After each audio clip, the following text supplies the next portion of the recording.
हे हिंदवी स्वराज्य व्हावे ही तर श्रींची इच्छा.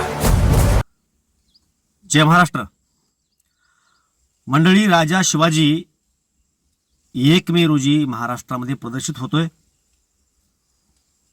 महाराष्ट्राचा लाडका सुपुत्र रितेश देशमुख या चित्रपटामध्ये मुख्य भूमिकेत आहे. स्वतः दिग्दर्शन आहे आणि लेखन सुद्धा त्यांनी स्वतः केलंय. गेल्या 10 वर्षापासून या चित्रपटावरती रितेश देशमुख काम करतात. रितेश देशमुख हे स्वतः मराठी असल्यामुळं या कथेशी, या चित्रपटाशी ते भावनिकरित्या किती जुडलेले आहेत हे आपण ट्रेलर लॉन्चच्या दिवशी पाहिलेलं आहे.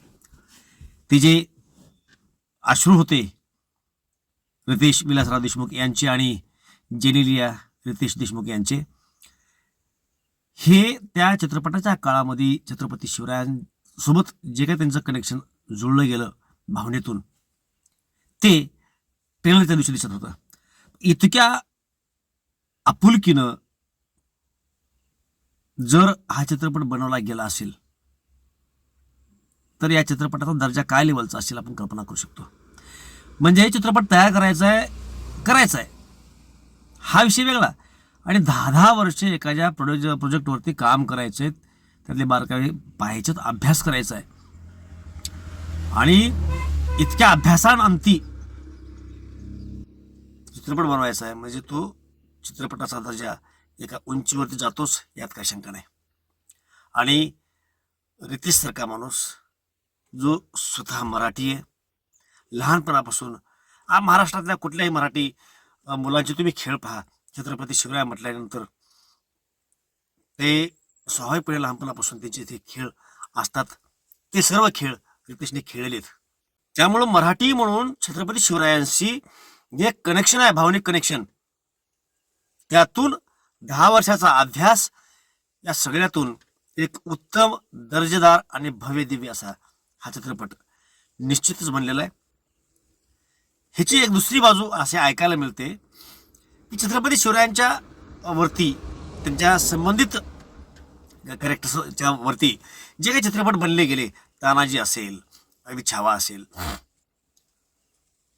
या सर्व चित्रपटामध्ये जे काही कथानक दाखवलं गेलं मेन त्यापेक्षा या चित्रपटाचं कथानक थोडं वेगळ्या पद्धतीचं आहे. म्हणजे जिजाऊ आईसाहेबांचा इतिहास, त्यांच्या माहेरकडल्या काही कथा गोष्टी दाखवल्या गेल्यात अशी माहिती मिळते. छत्रपती संभाजी महाराज जे छत्रपती शिवरायांचे सुपुत्र होते, ते मुलगा होते, परंतु छत्रपती संभाजी महाराज जे छत्रपती शिवरायांचे भाऊ होते, यांचं कथानक किंवा यांचं कॅरेक्टर कोणत्या चित्रपटात दाखवलं जात नाही. या चित्रपटामध्ये ते आहे.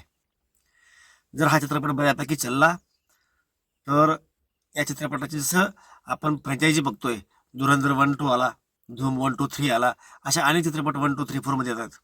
अगदी राजा शिवाजी हा पहिला भाग झाला, 2रा, 3रा, 4था असे अनेक भाग येतील जर प्रेक्षकांचं प्रेम भेटलं तर. आणि त्या अनुषंगानं या पहिल्या भागामध्ये जिजाऊ मासाहेबांचं असेल, शहाजीराजे जिजाऊ मासाहेब यांचं कथानक यामध्ये, बालशुभांचं कथानक आहे, आणि अफजल खानाच्या वधापर्यंतची कथा आहे आसपास, असं ट्रेलरवरून दिसतंय.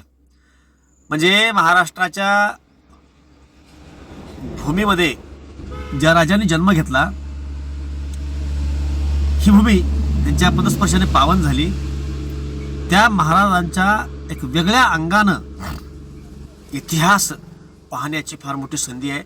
आणि इतक्या मोठ्या प्रमाणामध्ये खर्च करून वारंवार असे चित्रपट त्यांना बनवता यावेत, अशी प्रेरणा त्यांना भेटावी, यासाठी तुमचं आमचं कर्तव्य आहे की आपण चित्रपटाच्या यशासाठी प्रयत्न केले पाहिजेत.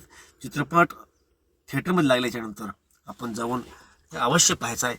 माउथ पब्लिसिटी ज्याला म्हणतात, त्याच्या माध्यमातून सुद्धा चित्रपटाची पॉझिटिव्ह अशी चर्चा केली पाहिजे. आता काय लोक सांगतायत की देशला ही भूमिका शोभत नाही, का शोभत नाही कळत नाही. तुम्ही छावाची आणि राजा शिवाजीची तुलना करू नका. छावा हा चित्रपट संभाजी राजांचा होता, शिवाजी महाराजांचे सुपुत्र धर्मवीर संभाजीराजे. ते आक्रमक पवित्र्याचे लोक व्यक्तिमत्व होतं. संभाजी महाराज म्हणलं की एक आक्रमक असा व्यक्ती डोळ्यासमोर येतो, परंतु छत्रपती शिवाजी महाराज म्हणल्यानंतर शांत, संयमी, विचारी आणि मला असं वाटतं की रितेश देशमुख यांची भाव पाहिल्याच्या नंतर त्या चित्रपटाला बिलकुल न्याय भेटेल. म्हणजे संभाजी महाराजांचं जे व्यक्तिमत्व होतं ते शिवाजी महाराजांच्या सगळ्या व्यक्तिमत्वापेक्षा वेगळं होतं.